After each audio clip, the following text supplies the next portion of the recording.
I cannot fucking believe you recorded an episode of our podcast with an actual New Zealander or actual Kiwis around, and you did not, in New Zealand, and you did not start the episode with a roll call, and you didn't go, band meeting? Fanny? Present? Roger? Present? Constance? Present? Okay, we're all here.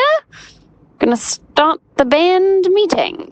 I'm so upset right now that you didn't actually do, because I assumed that was just part of New Zealand culture, was that everything needed to start with a roll call.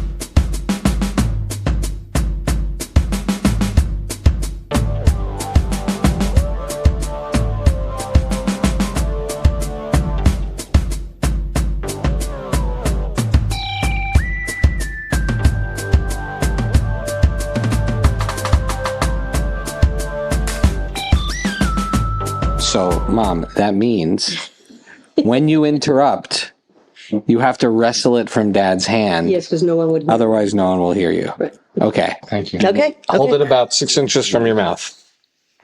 So Is that 6 inches? That's right. Okay. It's right over the head. Oh my God. Sometimes I just don't want to hear certain things.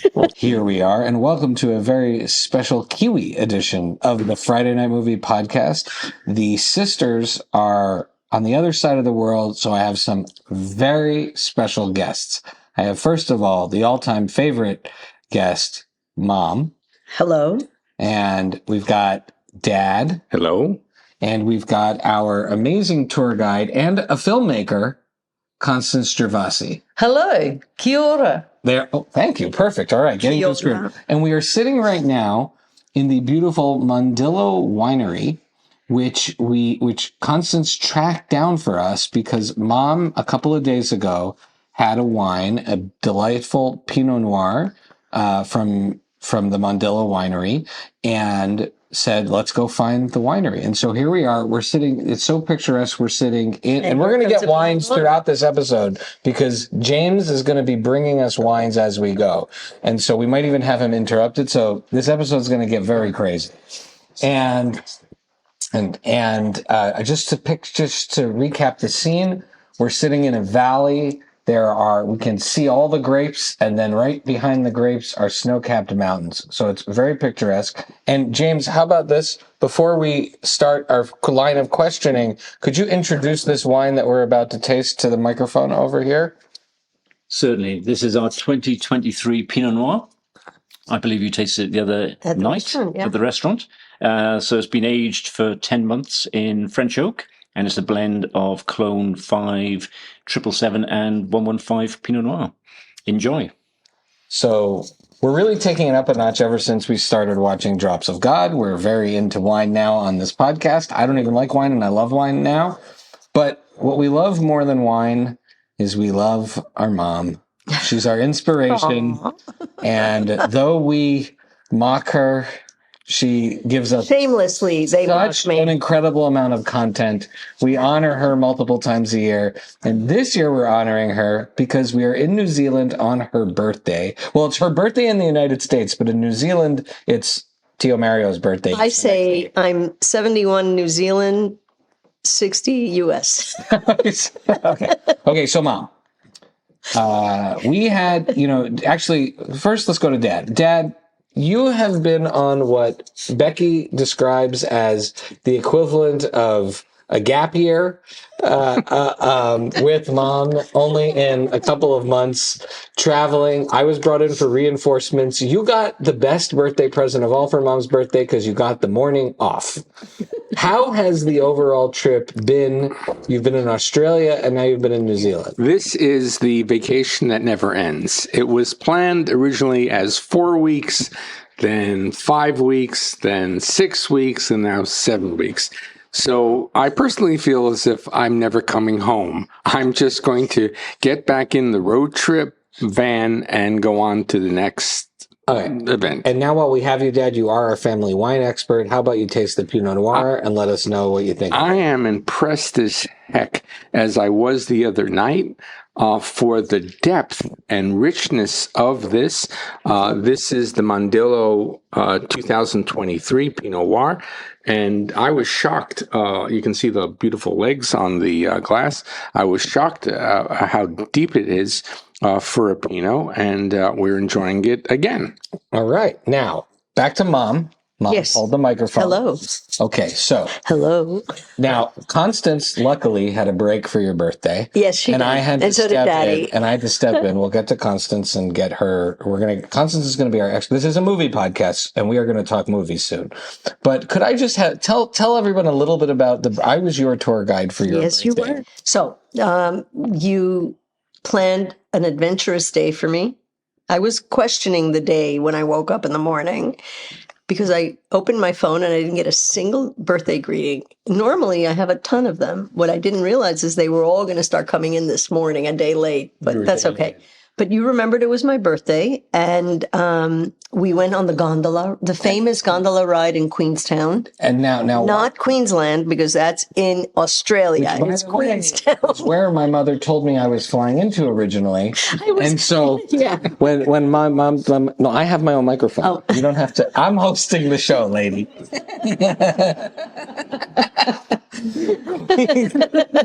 Queenstown. Yeah, Mom said I'm landing in Queensland. And Allie asked me, says, I think that's in Australia. I said, I don't know, maybe there's another one. Wait, Matt wrote, was it you? Somebody wrote me back right away and said, no, it was Constant, who said, please don't make the mistake. It's Queenstown. Queensland is in Australia. Yeah, you can fly there from New Zealand. I could have ended up in anyways. So an important trick everybody needs to know about traveling with Mom is that you can either try to keep up with her pace, or if you outpace her, then she wears down by the end of the day, which is what I did. Which is what you did. Yeah. Yes. Even by the afternoon, I was worn out. While we were on we started the gondola. Why don't you tell us about the gondola ride? The gondola was beautiful. Yeah. An incredible, beautiful view. We took a ride. We took some pictures at the gift shop. While we were doing that, I made secret reservations for you to do indoor skydiving at the iFly right at the bottom of the gondola. Right. And go ahead. You can. What I loved about it is I'm afraid of heights because I'm afraid of falling over a cliff or out of an airplane or a diving board. I don't like the feeling of falling. What I loved about the iFly is you start on the ground and you work your way up. And then they bring you back down. And you did an amazing job. Yes, it wasn't easy. They put you in a onesie that made you look like an Oompa Loompa. It was so big. I looked like a hobbit. It was so big. Clothing that was too big. The first one she gave me was literally made for someone who's 6'5", which is 2.5 meters. I mean, it's an enormous person. And I looked at her and I said, I can't wear this. And she looked at Shai, made him take off the one he was wearing. And he's about 8 inches taller than me anyway. And he said, no, this is a perfect fit. Yeah, I like I look this good one. in this one. I don't want to wear one of those big Nope, ones. you got to take it off. And he gave me it was a good birthday present. You gave me your suit. I gave you mine. It looked a little loose on you, but you could wear it. Okay. And yours still looked very long on me. I really did look like a hobbit. You did very well. And we got a discount. We got a $50 discount because Mom is over 50. Right, which I thought was a great deal. And I may have over ordered in the packages. We get to the counter and he says to the young lady, I don't think I ordered the tickets correctly. And she starts looking on the computer. She goes, yeah, it looks like you bought like 3 different sets of tickets and the photo package and it's a 4 little photo complicated. packages. And 4 photo packages. And she goes, this looks a little complicated.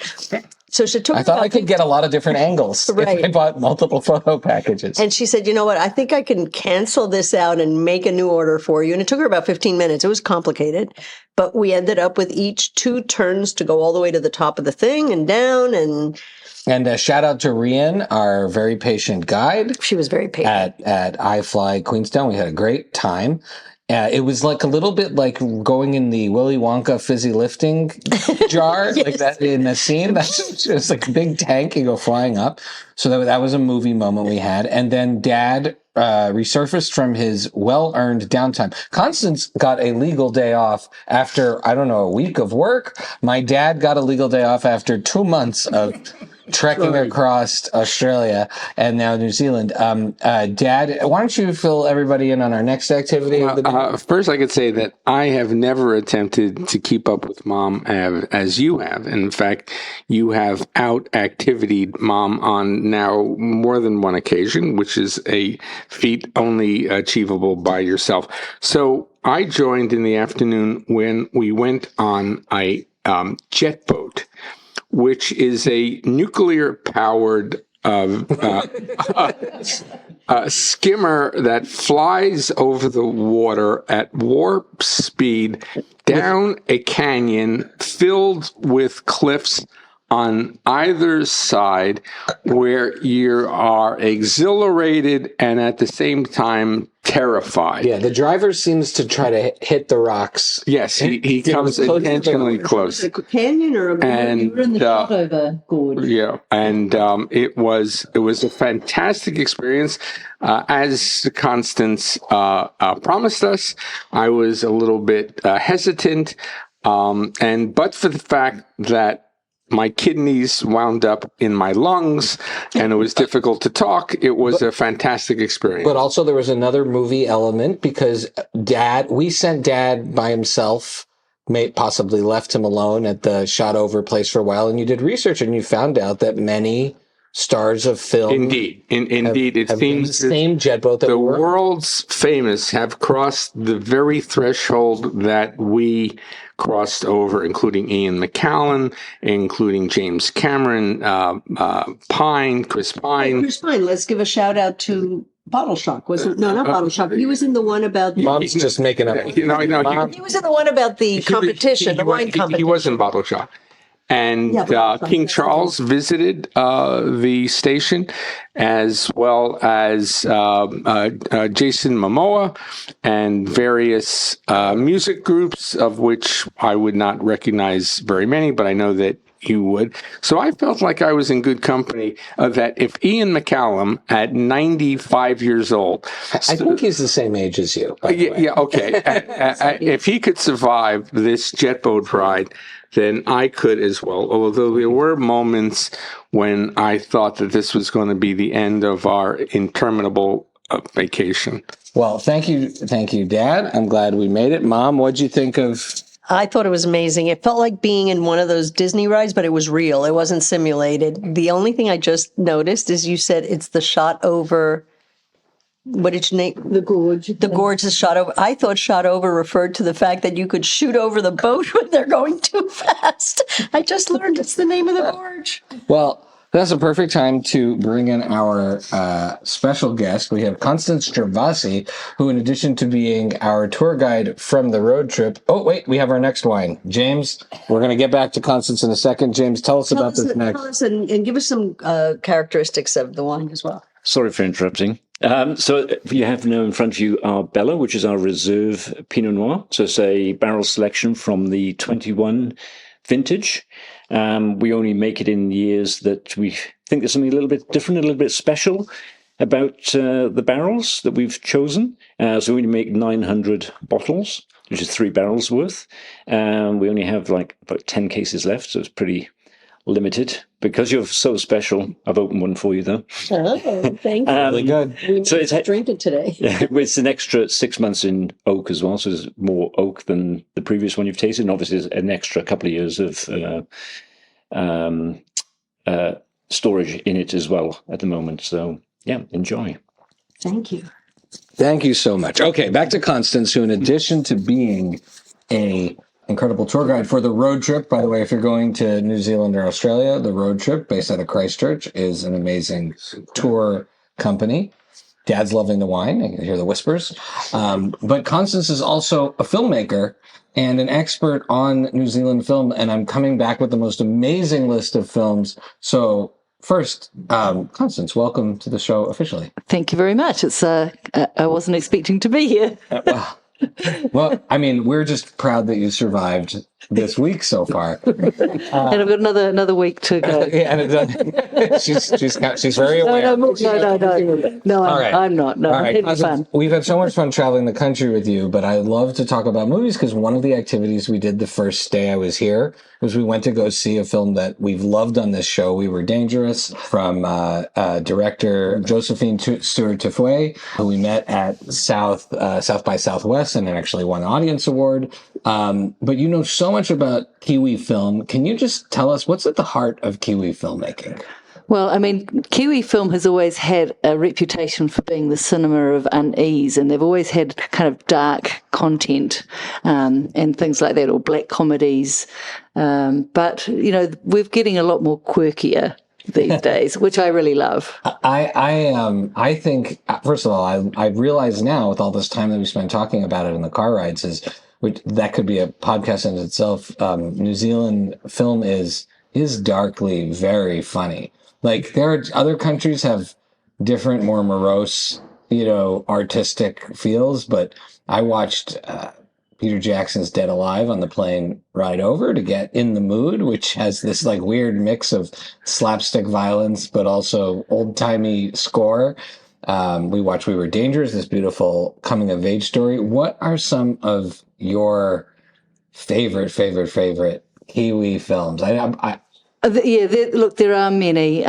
Probably one of the first Kiwi films that I ever saw was Goodbye Pork Pie, which is about a little yellow mini which travels the length and breadth of the country, and it loses, its parts as it goes along the way, like doors and things like that. And it's just they're on the run from the cops, and it's a great film.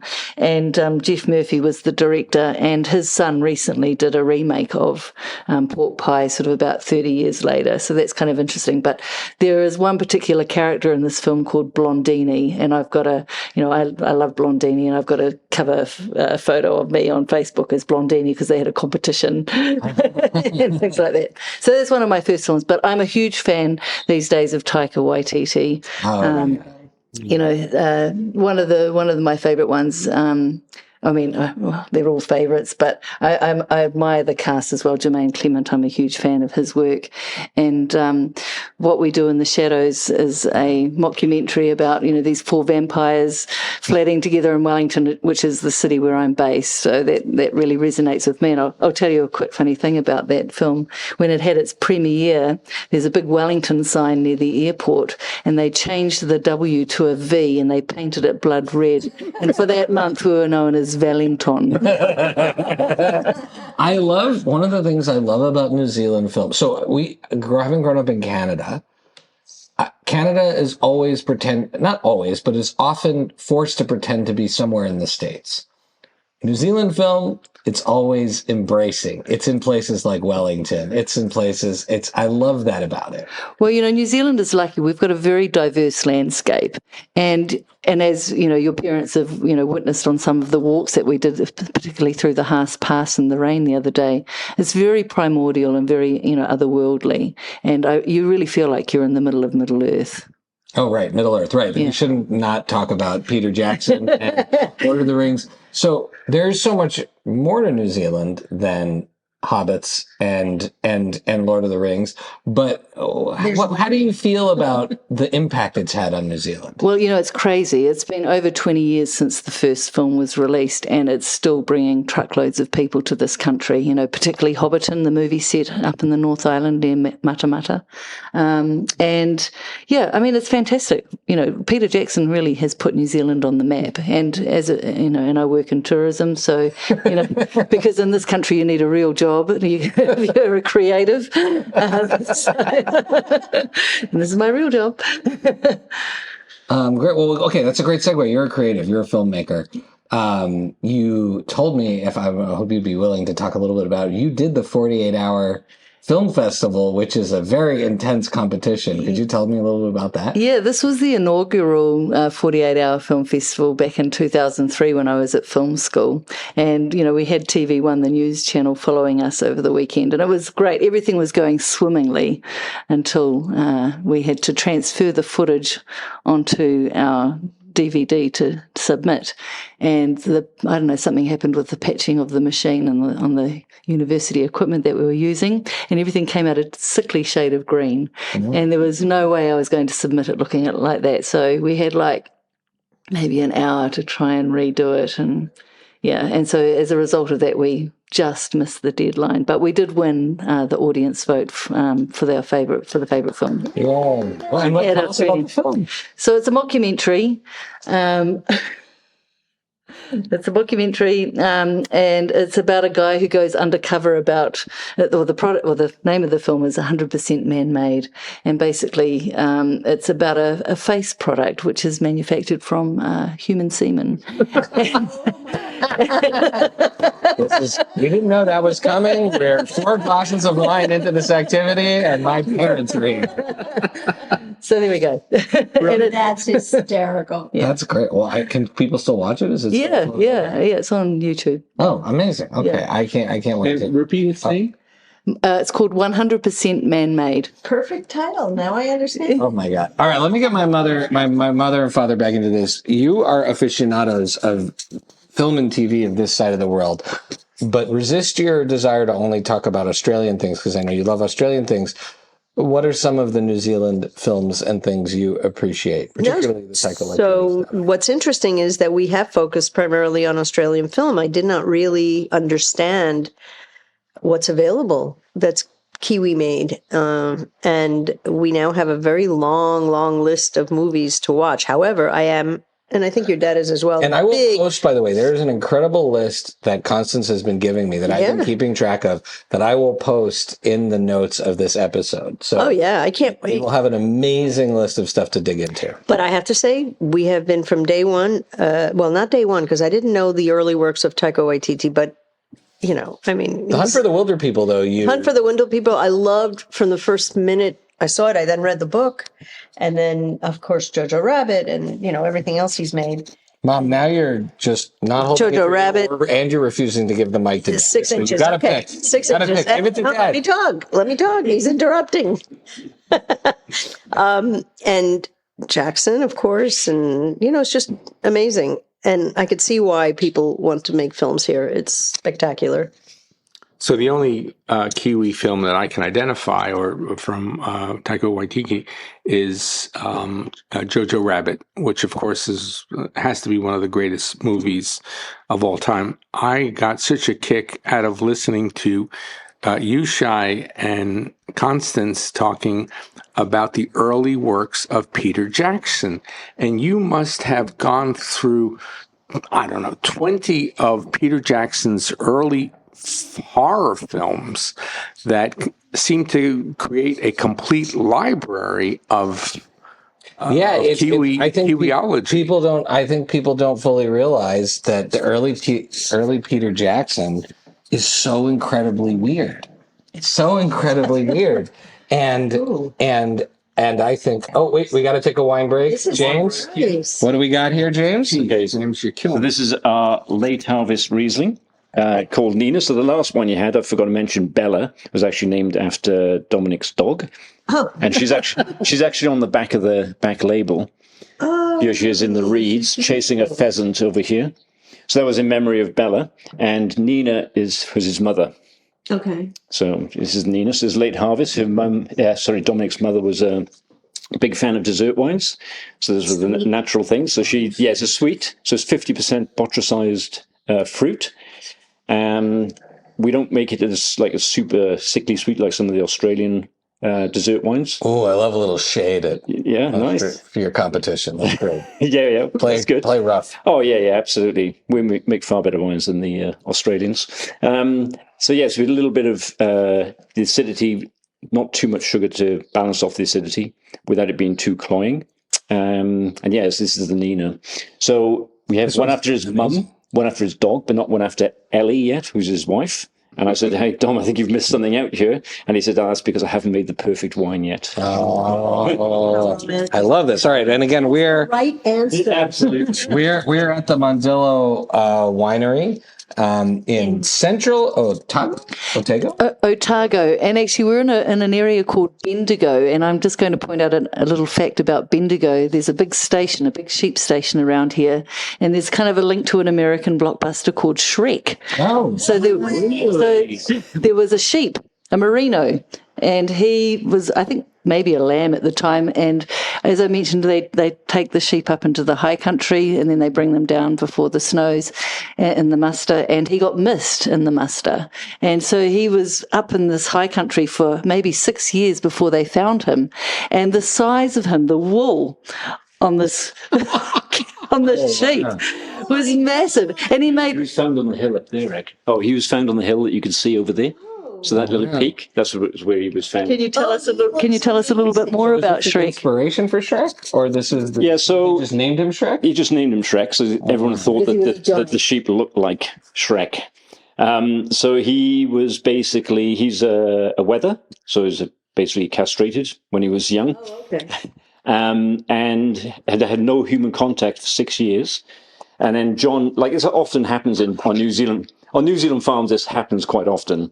That they miss a sheep and it doesn't get shorn for a number of years. Normally what they do is they just shear them and, get on with it. But John had the idea that he could raise some money for charity. So Shrek's actually raised 300,000 New Zealand dollars for Cure Kids, which is a charity that helps children with cancer, which is something that's close to his heart.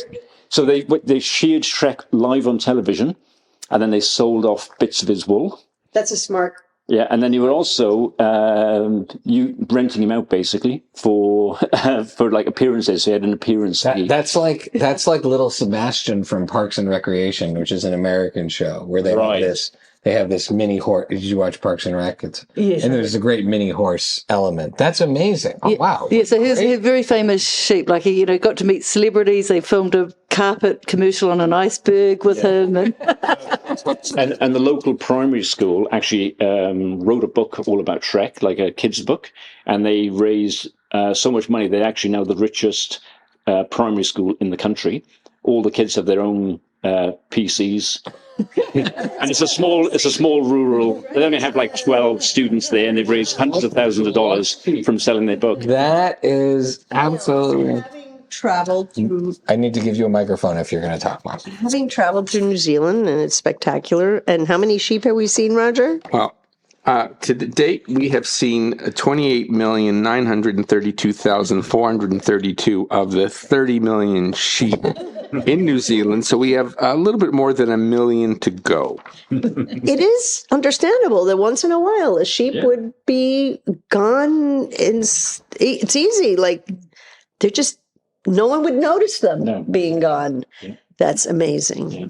So the sheep station's 13,000 hectares. So in US terms, that's over 30,000 acres. So it's quite easy to lose a sheep in amongst that amount of land. To lose a sheep. Wow. All right. Okay. One thing I've noticed in New Zealand is that this is actually where the nicest people in. Stop futzing with the book, Mom. The nicest people in the world are, in fact, in New Zealand. Yay, thank you. We were raised in Canada. I love everyone. And I can honestly say this is a place where people are so nice that the Canadian tourists seem like dicks. What is the nature of this not only delightful mood everyone's in, but it's also not smug. And again, I'm a Canadian citizen, so I can say Canadians are incredibly nice, but there is a smugness about this. Maybe that's being close to America or whatever it is. But Kiwis are not only incredibly nice, but they are just the most down-to-earth people I've ever met. Oh, well, on behalf of all Kiwis, and actually we're named for the bird, the national bird, not the fruit, just to correct a lot of people. And just quickly on that, when I was growing up, the kiwi fruit was known as the Chinese gooseberry, although some people like to say they were called monkey's balls because they're brown and furry. But we're actually named from the boot polish, kiwi shoe polish, and during the World War I, and to this, the soldiers would polish their boots with Kiwi boot polish, and that's how the Kiwi term came about. But New Zealanders, we are a small South Pacific island at the arse end of the world. So, we're a long way from anywhere. And when I was growing up, world news would take 2 weeks to reach us, and I think, we're just a little bit unaffected, maybe a little bit naive and gullible, and when it comes to things. And, we have this kind of number 8 wire mentality, we a can-do attitude, we can fix this, do that, and that's kind of, we're all pioneers, or pretty much most of us come from pioneering stock.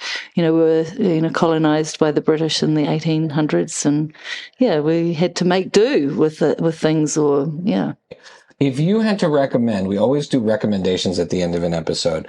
If you had to recommend, 2 or 3 films from the big list, the big archives, I know the one I'm I'm watching now in my room in between falling asleep, Black Sheep from 2007, which is a horror comedy, which everyone knows is my favorite genre, about genetically engineered sheep getting loose and New Zealand and eating people.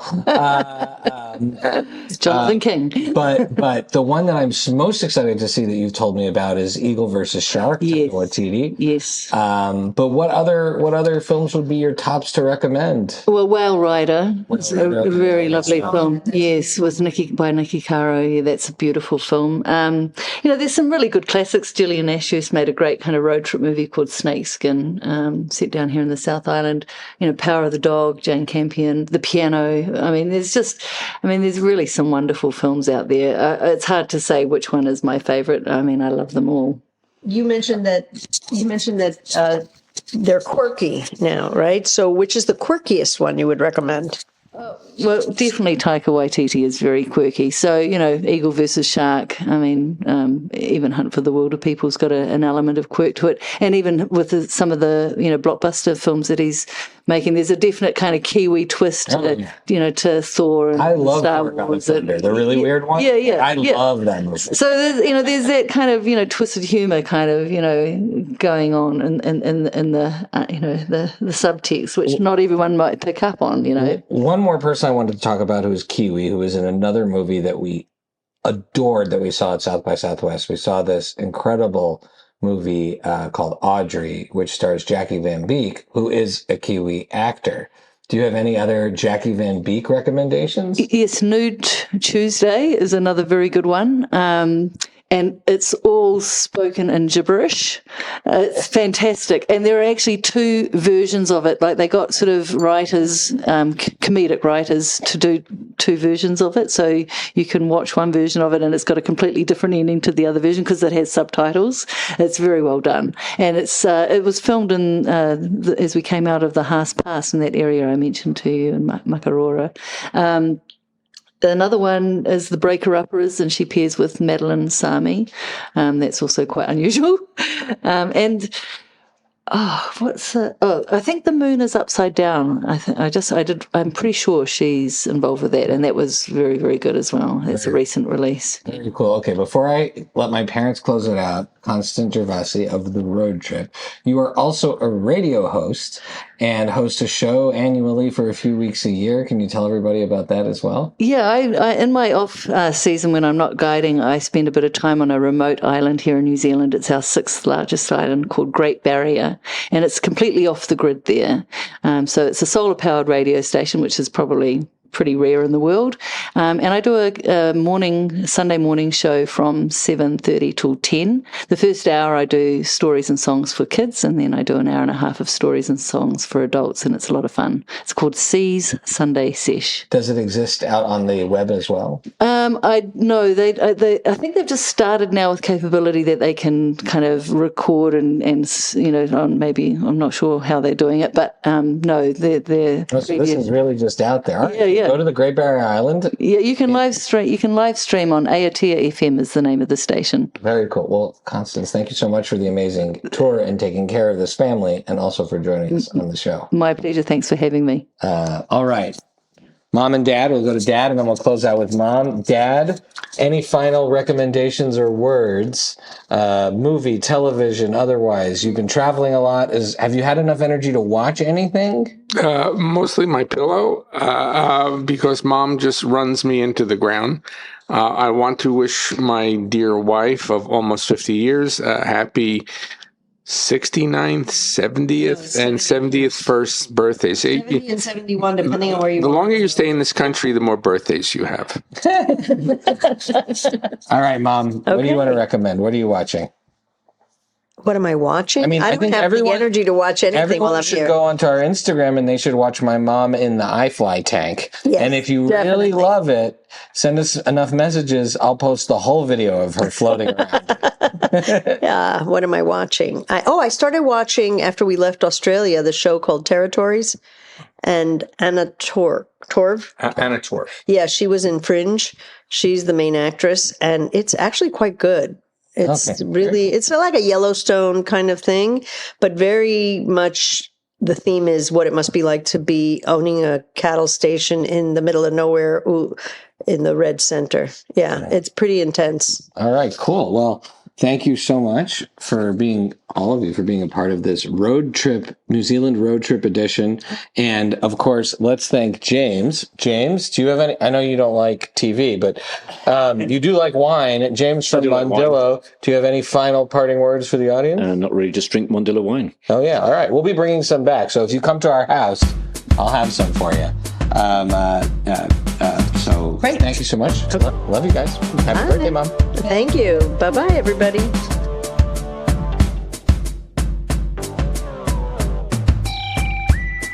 Thank you for listening to Friday Night Movie, the sibling rivalry and pop culture podcast. Join the Friday Night Movie family by following @FryNightMovie on all of the socials and visiting our website, FryNightMovie.com. Our theme song is by What Does It Eat? And make sure to leave us a review on Apple Podcasts or wherever you get your podcasts. Thanks for listening.